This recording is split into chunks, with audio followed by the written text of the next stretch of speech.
You must pay the rent or leave my house. I stood by the dining table holding a glass of water. Connor adjusted his tie, smirking coldly. Father leaned back in his chair, eyes dark. Mother whispered to my aunt, exchanging glances. Cousin Ryan and Uncle Gary chuckled quietly. I stared at the contract on the table. The rent $8,800 glaring at me. Connor slid the contract toward me. His gaze sharp like a blade, challenging me. Parents and other relatives looked at me. Their laughter cut like icy arrows.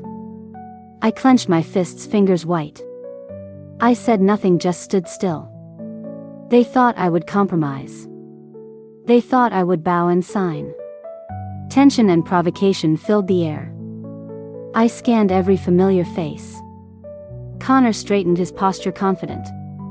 Joseph cleared his throat, trying to intimidate. Linda smiled, but with impatience. Susan and Gary exchanged meaningful glances. Ryan pretended to tidy up the table, glancing at me. I breathed calmly, eyes steady. The room fell silent, all eyes on me. I slowly pushed the contract back. My hands steady as stone. I spoke clearly and firmly. I will not sign this contract. Connor froze, face changing slightly. Joseph paused with fork in midair. Linda's smile stiffened. I stared at my brother, making him uncomfortable. You have no right to this house. Low murmurs echoed in the room. I didn't rush to reveal the full truth. I waited for the right moment. As a child, the house was always full of laughter. But it was never mine alone. I preferred coding over chasing perfect grades. Connor was always praised as the golden child. Parents earned him every round of applause. I held small projects no one noticed. At 8, my maze game was met with indifference. Father said he wouldn't help me with college. Mother said my brother was on the honor roll. I felt suppressed but did not cry. At 12, I stopped seeking approval, started working alone. I brought home C grades just for coding practice. Every family dinner became a comparison stage. Father and mother talked about my brother's awards. I quietly pushed my plate aside. At 14, I entered coding competitions. My weather tracking program placed third. I brought the certificate home, met with a shrug. Mother said third place was too small. Father didn't even look. Brother crossed his arms, half smiling at me. I pocketed the certificate and didn't mention it again. Each time I was ignored, stacked bricks on my heart. I wasn't jealous, just wanted to be seen. Coding was my refuge and self-building. At night, coding alone, the screen light my companion.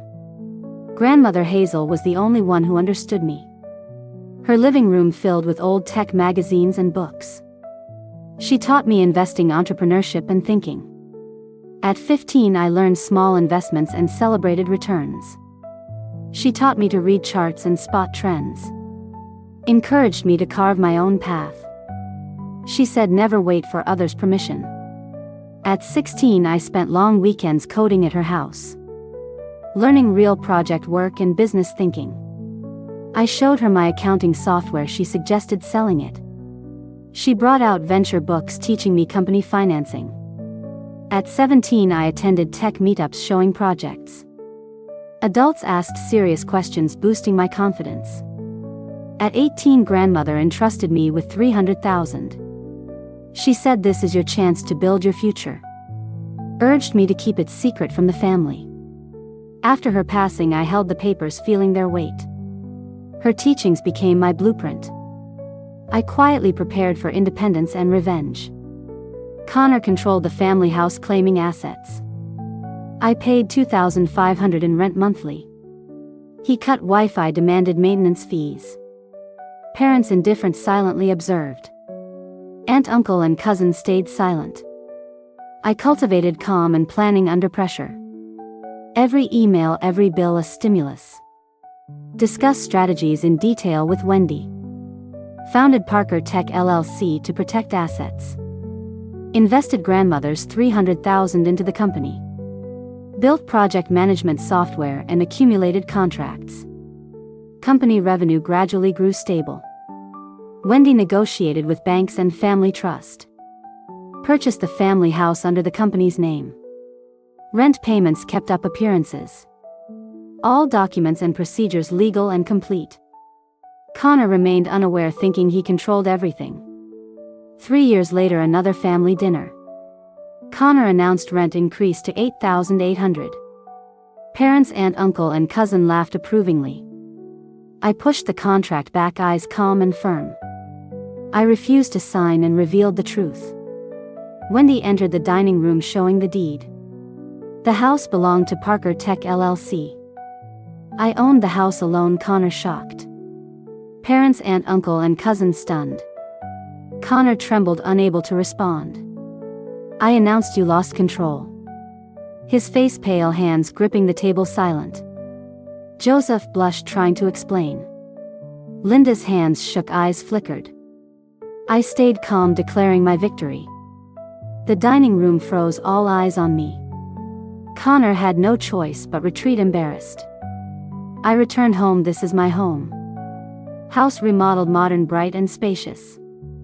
Basement converted to rental studio, generating income. Parker Tech Company continued to grow.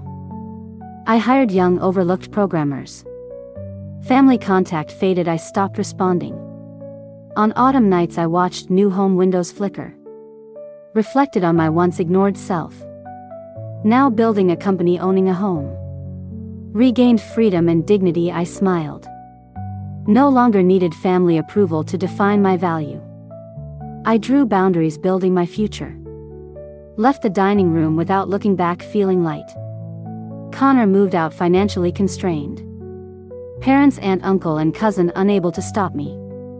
Wendy always by my side, providing support. Company contracts and rental income stable and independent. Late at night, thinking of grandmother's trust filled me with gratitude. I finally held my own power. Home no longer oppression but symbol of freedom. Past humiliations turned into revenge leverage. I calmly and firmly reclaimed control. Family shocked, fearful, trembling silently. This house and company are my victory. I smile at the future, independent, confident, and empowered.